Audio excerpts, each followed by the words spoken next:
Bonjour, bienvenue dans cette partie sur la suite de la partie style de la partie style de notre CV.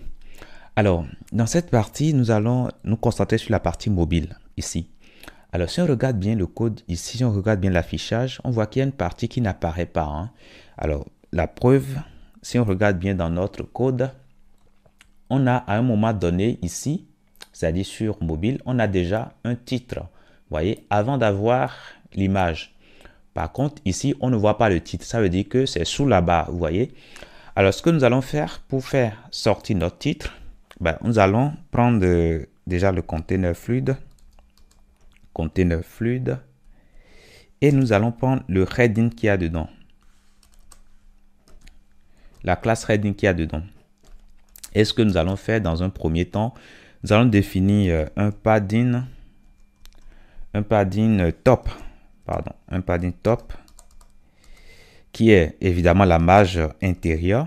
Donc, nous allons lui donner 4 EM. 4 EM. Et puis, voilà, 4 EM. Là, c'est bon, vous voyez, ça apparaît correctement. Alors, on peut dire que 4 EM, là, c'est déjà un peu trop parce qu'il y a trop d'espace en haut. Donc, mettons 4 REM. Voilà, là, c'est bon. Alors, une fois que ça, c'est fait, nous allons maintenant nous attaquer à la couleur de fond. Alors, cette couleur de fond, nous allons modifier cela dans la partie média smartphone. Alors, parce que ça concerne uniquement les smartphones. Donc, du coup, ce que nous allons faire ici, nous allons faire dans le ciblé moi. Et puis, nous allons prendre la partie mobile. Voilà. Alors, une fois qu'on prend la partie mobile, on va pouvoir modifier le fond. Donc, on va utiliser la propriété background color. Et nous allons lui donner la valeur dièse, la même valeur qu'on a donnée pour la barre de menu. Donc, dièse 0D. Voilà, dièse 0D. Et puis 47 A1. Voilà, là, c'est bon. Maintenant, une fois que ça c'est fait, nous allons changer la couleur du test que nous avons là-dessus. Donc, color white. Voilà, là, c'est bon. Alors, sauf que la partie qu'il y a en haut ici, le titre, on ne veut pas l'afficher nécessairement, vous voyez. Donc, on peut le cacher. Et donc, pour le cacher, on va le mettre ici dans la partie où nous cachons les choses. Donc, on va faire virgule. Et nous allons mettre dedans, nous allons prendre déjà la partie moi. Et puis, nous allons prendre le heading. Voilà. Alors, si on fait ceci, on voit que l'élément disparaît. Nous, on veut quand même garder l'espace. Vous voyez, on veut quand même garder l'espace. Donc, ce ne sera pas bien d'utiliser cette propriété.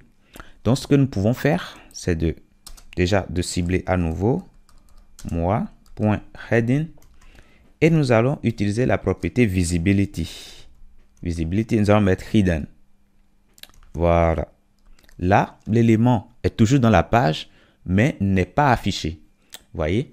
Alors là, c'est déjà proche. Maintenant, ce que nous allons faire maintenant, on voit qu'il y a des marges. Vous voyez, il y a des marges. Donc, nous allons enlever les marges. Donc, par défaut, les containers fluides ont de petites marges comme ceci. Donc, nous irons dans la partie qui concerne tous les médias et nous allons prendre maintenant les containers. Donc, point container fluide. Voilà. Maintenant, ce que nous allons faire, nous allons prendre la marge par défaut. Nous allons lui donner 0.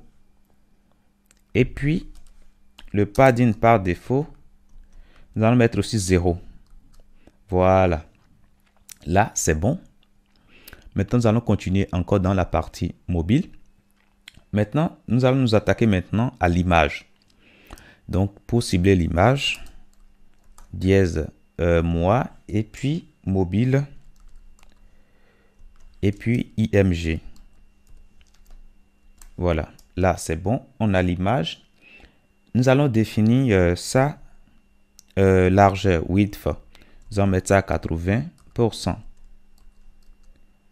Voilà, 80%. Là, c'est bon, c'est fait. Maintenant, nous allons définir maintenant sa bordure. Donc, border 8 pixels. 8 pixels. Et puis, solide. Voilà, là, c'est bon, c'est fait. Maintenant, qu'est-ce qui manque? Là, maintenant, ce n'est pas bien centré. On veut bien centrer l'image par rapport à la page. Donc, déjà, nous irons dans la partie déjà mobile et nous allons centrer tout le contenu de la classe mobile. Donc, test, aligne, center. Voilà. Et là, on centre correctement toute la partie. Alors, lorsqu'on va regarder, on voit que ça, notre partie là n'occupe pas toute la hauteur de notre mobile. Alors, nous allons faire en sorte que ça occupe toute la hauteur. Donc, nous allons venir ici toujours sur mobile. Et puis, nous allons ajouter, nous allons changer la hauteur, weight. Nous allons le mettre à 100 VH. Voilà. Et donc, du coup, ça va prendre 100% hein, de la hauteur. Alors, une fois que ça c'est fait, ici, les A que nous avons dedans, on veut que ça soit en majuscule comme ceci. Vous voyez? Et on veut aussi que ceci soit en majuscule, c'est-à-dire le titre que nous avons ici. Alors, le titre, c'est bien dans la partie H3. Alors, déjà, on va commencer par mettre les A en majuscule. Donc, on va les cibler. Donc, déjà, on va prendre mobile, comme ça. Et nous allons mettre A. Nous allons mettre test transform upper case, comme ça. Voilà. Alors, on ne va quand même pas trop, on va rabaisser un tout petit peu. Voilà, là, c'est bon, c'est bien fait. Maintenant, on va ajouter aussi le sélecteur de cette première partie que nous avons ici en haut. Alors, cette première partie, on va ouvrir le code pour bien voir. C'est bien dans la balise H3 et bien dans Content. Donc, ce que nous pouvons faire, c'est de prendre toujours mobile. On va copier jusque là et nous allons mettre ici virgule. Et nous allons mettre H3. H3. Voilà. Donc, cette règle-là s'applique pour les deux sélecteurs que nous avons spécifiés. Voilà. Là, c'est pratiquement bon. Hein? On va enregistrer. On vient ici. On va cliquer sur enregistrer. Et puis, voilà. On peut enlever ceci. Là aussi, on va l'enlever. Et là, c'est pratiquement bon. Hein? On a déjà ce que nous avons ici. Alors, sur tablette aussi, on aura la même chose. Bon, on va l'agrandir un tout petit peu. Voilà, sur tablette aussi, on aura quelque chose du genre. Et là, c'est déjà quand même pas mal. Donc, je vous dis merci d'avoir suivi cette partie et à très bientôt dans la prochaine.